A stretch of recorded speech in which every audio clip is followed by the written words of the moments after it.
손목에 못이 박히는 순간 모든 인간은 똑같습니다.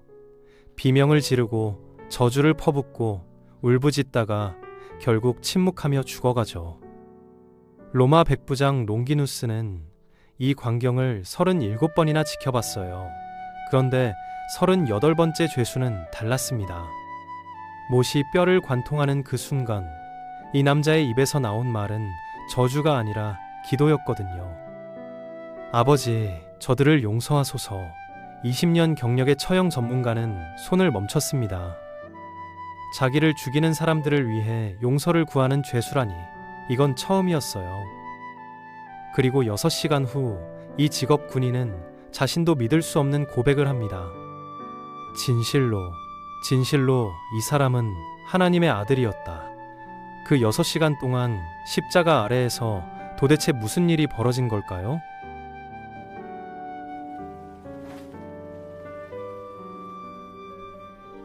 지금부터 그 이야기를 해보겠습니다. 초대교회 전승에 따르면 이 백부장의 이름은 롱기누스였다고 합니다. 백부장이란 로마 군대에서 80명에서 100명의 병사를 지휘하는 중간 지휘관이에요. 요한복음 19장 34절은 분명히 기록하죠. 한 군인이 창으로 예수의 옆구리를 찔렀다고요. 이 이름이 그리스어로 창을 뜻하는 론처에서 유래했는지는 확실하지 않지만 한 가지는 확실합니다. 이 남자는 십자가형 집행 전문가였다는 거예요. 로마 제국에서 십자가형은 가장 잔인한 사형 방식이었어요. 노예, 반역자, 극악무도한 범죄자들에게만 적용되는 형벌이었고 로마 시민은 법으로 보호받았습니다. 아무리 큰 죄를 지어도 십자가형만큼은 면제되었지만 속주민들, 특히 로마의 반기를 든 자들에게는 달랐어요.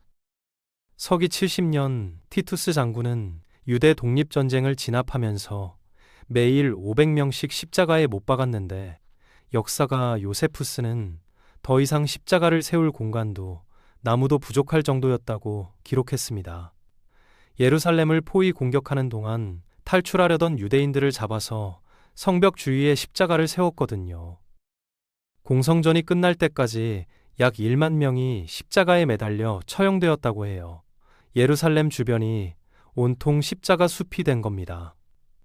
로마는 이렇게 십자가형을 본보기 처형으로 사용했어요. 롱기누스는 이 시스템 안에서 움직이는 톱니바퀴였습니다. 그는 절차를 정확히 알고 있었어요. 십자가형은 채찍질부터 시작되거든요.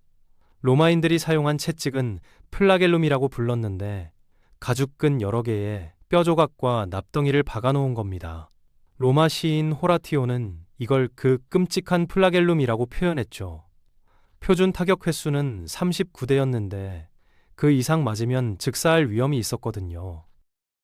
유대법에서도 40대를 넘기지 못하게 규정했기 때문에 로마인들은 안전하게 39대에서 멈췄어요. 하지만 예수가 받은 건 표준이 아니었습니다. 복음서는 등이 찢어졌다고 기록하는데 이건 피부와 근육층이 완전히 파열되었다는 뜻이에요. 출혈성 쇼크 증후가 나타나는 단계였죠. 대부분의 죄수는 이 채찍질 단계에서 이미 죽는데 십자가까지 살아서 도달하지 못하는 거예요. 롱기누스는 그날 아침 예수를 봤습니다. 등이 갈기갈기 찢어진 남자가 십자가 나무를 짊어지고 걸으려 애쓰는 모습을요. 보통 죄수들은 가로대만 지고 가는데 그것도 약 40kg에서 50kg 정도 나가거든요. 수면 부족, 채찍질, 심리적 고통으로 이미 탈진 상태였던 예수는 몇 번이나 쓰러졌고 결국 로마 군인들은 지나가던 구레네 사람 시몬을 붙잡아서 대신 짊어지게 만들었습니다. 롱기누스는 이런 광경을 수도 없이 봤지만 뭔가 달랐어요. 이 죄수는 저주하지 않았거든요. 비명도 욕설도 애원도 없이 그저 침묵 속에서 걸어갈 뿐이었습니다. 골고다에 도착한 시각은 오전 9시쯤이었습니다. 히브리어로 핵골의 장소라는 뜻인 이곳은 예루살렘 성벽 밖 언덕이었어요. 처형은 항상 공개적으로 진행되었는데 본보기를 보여주기 위해서였죠. 롱기누스의 부하들이 예수를 눕혔고 이제 못을 박을 차례였어요. 1968년 예루살렘 근처에서 발견된 십자가형 희생자의 유골이 이 과정을 정확히 보여줍니다. 손목뼈에는 날카로운 흠집이 있었고 발 뒤꿈치 뼈에는 철제 못이 박힌 채로 발견되었거든요. 손바닥이 아니라 손목이었다는 게 중요한데 손바닥은 체중을 지탱할 수 없어서 뼈 사이가 벌어지면서 찢어지기 때문이에요.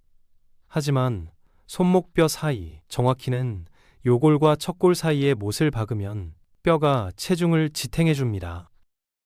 롱기누스는 37번이나 이 작업을 해왔고 못이 손목을 관통할 때 나는 모든 소리를 알고 있었어요. 뼈가 갈라지는 소리, 정중신경이 파괴되는 순간의 비명, 그리고 그 다음에 터져나오는 저주까지도요. 모든 죄수가 똑같은 반응을 보였습니다. 제기랄, 로마 개자식들, 내 놈들도 이렇게 죽을 거다. 하지만 이 남자는 달랐어요. 오른쪽 손목에 못이 박히고 뼈가 부서지는 그 순간, 그의 입에서 나온 말은 아버지, 저들을 용서하소서였거든요. 롱기누스는 손을 멈췄습니다. 20년 동안 단 한 번도 들어본 적 없는 말이었어요. 자기들이 하는 것을 알지 못함이니이다. 예수는 고통 속에서도 기도하고 있었습니다. 자기를 죽이는 사람들을 위해서 말이에요. 십자가를 세우는 과정도 고통스럽습니다. 가로대에 못 박힌 죄수를 로프로 들어 올려서 미리 세워둔 세로 기둥 위에 올려놓는 거예요. 그리고 두 기둥이 결합되는 순간 죄수의 전체 체중이 손목에 박힌 두 개의 못에 실리는 겁니다. 롱기누스의 부하들이 십자가를 들어 올렸고 땅에 파둔 구멍에 떨어뜨렸을 때 그 충격으로 예수의 몸 전체가 흔들렸습니다. 관절이 탈구되는 소리가 들렸지만 이 남자는 여전히 저주하지 않고 아바 라고만 중얼거렸어요. 아람어로 어린아이가 아버지를 부르는 말이었죠. 이제 발에 못을 박을 차례였습니다. 두 발을 포개서 세로 기둥에 고정시키고 발 뒤꿈치를 관통해서 나무에 박아 넣는 거예요. 이렇게 되면 죄수는 숨을 쉬기 위해 엄청난 고통을 감수해야 하는데 십자가형의 주요 사인이 질식 사이기 때문입니다. 양팔이 고정되면 횡격막이 흉부를 압박해서 강제로 들숨만 반복되거든요. 숨을 내쉬려면 못 박힌 발에 힘을 줘서 몸을 위로 밀어 올려야 하는데 그럴 때마다 등이 거친 나무에 긁히고 손목의 못이 신경을 짓누르고 발의 못이 뼈를 관통하죠. 한번 숨 쉬는 게 고문이고 근육이 지치면 다시 주저앉아서 다시 질식 상태가 되는 겁니다. 롱기누스는 십자가 밑에 섰습니다. 이제 감시만 하면 되었는데 평균 생존 시간은 12시간에서 48시간 사이였고 어떤 죄수는 사흘을 버틴 기록도 있었어요. 롱기누스는 경험상 이 갈릴리 남자가 오래 버티지 못할 거라고 생각했습니다. 이미 채찍질에서 너무 많은 피를 흘렸거든요. 예상대로 오전 9시부터 시작된 처형은 오후 3시에 끝났어요. 6시간. 비정상적으로 빠른 죽음이었죠. 하지만 그 6시간 동안 롱기누스는 자기가 지금까지 본 적 없는 광경을 목격했습니다. 정오가 되자 하늘이 어두워지기 시작했어요. 구름이 낀 게 아니라 태양 자체가 빛을 잃어가는 것처럼 보였거든요. 마가복음 15장 33절은 제 6시가 되매 온 땅에 어둠이 임하여 제 9시까지 계속되니라고 기록하는데 오전 9시에 시작된 처형이었으니까 제 6시는 정오, 제 9시는 오후 3시입니다. 3시간 동안 어둠이 지속된 거예요. 롱기누스는 위를 올려다봤는데 20년 군 생활 동안 로마, 갈리아, 유대 세계 속주를 돌아다녔지만 이런 현상은 처음이었어요. 그리고 과학적으로도 설명이 안 되는 게 6월절은 보름달 시기인데 일식은 달이 태양을 가릴 때 일어나잖아요. 보름달 때는 달이 지구 반대편에 있어서 일식이 불가능합니다. 젊은 병사 하나가 롱기누스에게 다가와서 백부장님, 이상합니다. 이 남자는 이라고 말했지만 롱기누스는 대답하지 않았어요. 그도 느끼고 있었거든요. 십자가 위에 남자가 뭔가 다르다는 걸요. 보통 죄수들은 처음엔 비명을 지르다가 그 다음엔 저주를 퍼붓다가 결국엔 체력이 고갈되어서 더 이상 말할 힘도 없어지면서 침묵하는데 예수는 계속 말했습니다.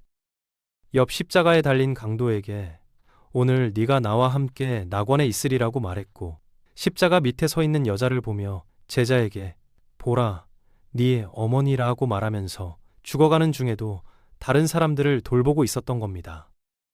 오후 3시쯤 예수가 큰 소리로 외쳤습니다. 엘리 엘리 라마 사박다니. 아람어였어요. 나의 하나님, 나의 하나님, 어찌하여 나를 버리셨나이까. 주변에 있던 사람들이 수군거렸습니다. 저 사람이 엘리야를 부른다. 누군가 달려가서 신 포도주를 적신 해면을 창 끝에 매달아 예수의 입에 대주었어요. 예수는 그걸 받았습니다. 그리고 다시 큰 소리로 외쳤죠. 다 이루었다. 그리고는 아버지, 내 영혼을 아버지 손에 부탁하나이다 라고 말하며 고개를 숙였습니다. 롱기누스는 그 순간을 정확히 기억합니다. 보통 죄수들은 서서히 약해지다가 의식을 잃고 죽거든요. 하지만 이 남자는 달랐어요. 마지막 순간까지 의식이 또렷했고 스스로 선택한 것처럼 숨을 거뒀습니다. 그 순간 땅이 흔들렸습니다. 지진이었어요. 심하지는 않았지만 분명히 느껴졌죠. 그리고 예루살렘 성전에서 소식이 들려왔습니다. 성전 안쪽 지성소를 가리던 휘장이 위에서 아래까지 둘로 찢어졌다는 거예요. 그 휘장은 두께가 손바닥만 하고 높이가 18m에 달하는 거대한 천이었거든요. 사람이 찢을 수 있는 게 아니었습니다. 롱기누스의 옆에 서 있던 병사들이 술렁거리기 시작했어요. 이건 뭔가 잘못됐어.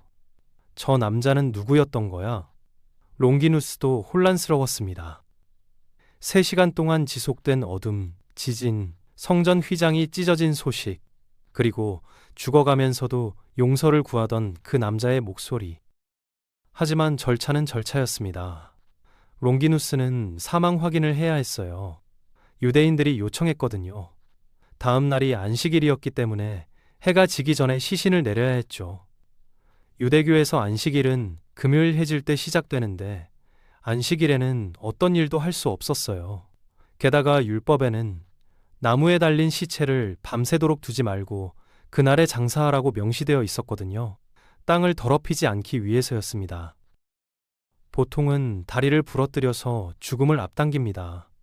다리가 부러지면 더 이상 위로 밀어 올릴 수 없으니까 질식사가 빨리 오거든요. 롱기누스의 부하들이 옆에 달린 두 강도의 다리를 부러뜨렸습니다. 하지만 예수는 이미 죽어 있었어요. 그래도 확실히 해야 했습니다. 롱기누스는 자기 창을 집어들었습니다. 그리고 예수의 오른쪽 옆구리를 찔렀죠. 요한복음 19장 34절은 정확히 기록합니다. 곧 피와 물이 나오더라. 롱기누스는 멈칫했습니다. 이것도 이상했어요. 보통은 피만 나오거든요. 하지만 물과 피가 함께 나왔다는 건 의학적으로 중요한 의미가 있습니다. 현대 의학자들은 이걸 심낭 삼출과 흉막 삼출의 동시 발생으로 해석해요. 극도의 스트레스와 외상으로 심장 주변에 체액이 차는 현상이죠. 롱기누스는 그걸 몰랐습니다. 하지만 한 가지는 확실히 알았어요. 이 남자는 정말로 죽었다는 걸요. 전승에 따르면 롱기누스는 백내장을 앓고 있었고 창에 묻은 예수의 피가 그의 눈에 닿았을 때 시력을 되찾았다고 합니다. 이건 확인된 이야기는 아니에요. 하지만 확실한 기록이 하나 있습니다. 마가복음 15장 39절이죠. 예수를 향하여 섰던 백부장이 그렇게 숨지심을 보고 이르되 이 사람은 진실로 하나님의 아들이었도다. 이 고백, 이 말이 얼마나 위험한 발언인지 아십니까? 로마 제국에서 하나님의 아들은 황제의 칭호였거든요. 황제 숭배를 거부하면 사형이었어요. 롱기누스는 로마 군인이었습니다. 황제에게 충성 맹세를 한 사람이죠. 그런 그가 십자가에 달린 죄수를 보고 하나님의 아들이라고 불렀습니다. 왜 그랬을까요? 그 6시간 동안 무엇을 봤길래? 롱기누스는 37번의 십자가형을 집행했습니다. 모든 죄수가 똑같았어요. 처음엔 분노, 그 다음은 절망, 마지막은 침묵. 인간이 견딜 수 있는 가장 끔찍한 고통 앞에서 모든 사람은 똑같이 무너졌죠. 하지만 38번째 죄수는 달랐습니다. 이 남자는 못 박히면서 용서를 구했어요. 자기를 죽이는 사람들을 위해서요. 죽어가면서도 옆에 강도를 위로했고 어머니를 걱정했고 마지막 순간까지 하나님 아버지를 불렀습니다. 롱기누스는 깨달았어요. 이건 단순히 용감한 사람이 아니라는 걸요. 이건 뭔가 근본적으로 다른 존재라는 걸요. 초대교회 전승에 따르면 롱기누스는 그 후 군인을 그만두고 세례를 받았다고 합니다.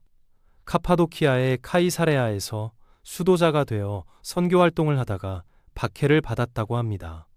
이가 뽑히고 혀가 잘리는 고문을 당했는데도 계속 말할 수 있었고, 총독 앞에서 고문관의 도끼를 빼앗아 우상을 부쉈다가 그 자리에서 참수당해 순교했다고 하죠.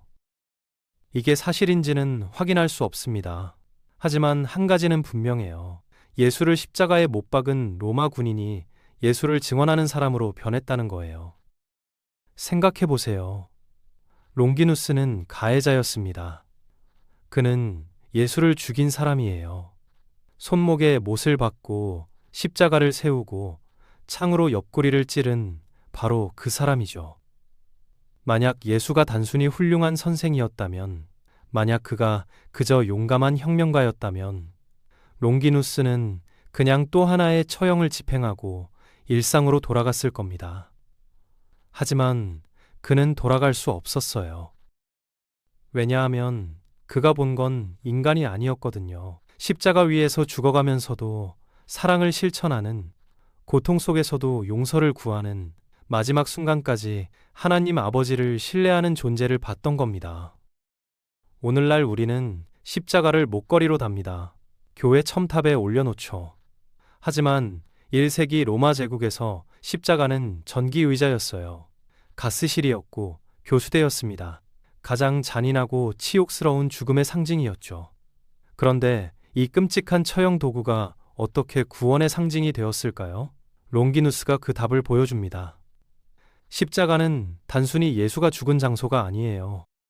십자가는 하나님의 사랑이 가장 극명하게 드러난 장소입니다. 인간이 할 수 있는 가장 악한 짓, 즉 무죄한 사람을 가장 잔인한 방법으로 죽이는 그 순간에 하나님은 가장 큰 사랑을 보여주셨던 거예요. 아버지, 저들을 용서하소서. 이 한 문장이 모든 걸 바꿔놓았습니다. 롱기누스는 직업 군인이었어요. 그는 감정에 쉽게 휘둘리는 사람이 아니었습니다. 20년 동안 수많은 사람을 죽이는 걸 봤고 직접 죽이기도 했죠. 하지만 그 금요일 오후 골고다 언덕에서 그는 자기 인생 전체가 뒤집히는 경험을 했습니다. 그가 본 건 단순히 용감한 죽음이 아니었어요. 그가 본 건 죽음을 이기는 사랑이었습니다. 증오를 용서로 바꾸는 힘이었고 절망을 희망으로 전환시키는 능력이었죠. 그리고 그 순간 롱기누스는 깨달았습니다. 진실로 이 사람은 하나님의 아들이었다. 당신은 어떻습니까? 당신이 롱기누스였다면, 그 십자가 밑에 서 있었다면 그 6시간 동안 무엇을 봤을까요? 단순히 죽어가는 한 사람을 봤을까요? 아니면 그 이상의 무언가를 봤을까요? 2000년이 지난 지금도 그 질문은 유효합니다. 십자가는 여전히 서 있어요. 그리고 여전히 우리에게 묻고 있습니다. 이 사람은 누구인가? 롱기누스는 그날 답을 찾았습니다. 당신의 답은 무엇입니까? 오늘 이야기가 당신의 마음을 움직였다면 이건 우연이 아닙니다. 2000년 전 골고다 언덕에서 일어난 그 사건이 지금도 여전히 살아 숨쉬고 있다는 증거예요. 바이블로그는 이렇게 성경 속 이야기를 새로운 시각으로 전합니다. 구독과 좋아요로 동행해 주세요. 다음 이야기에서 또 만나겠습니다.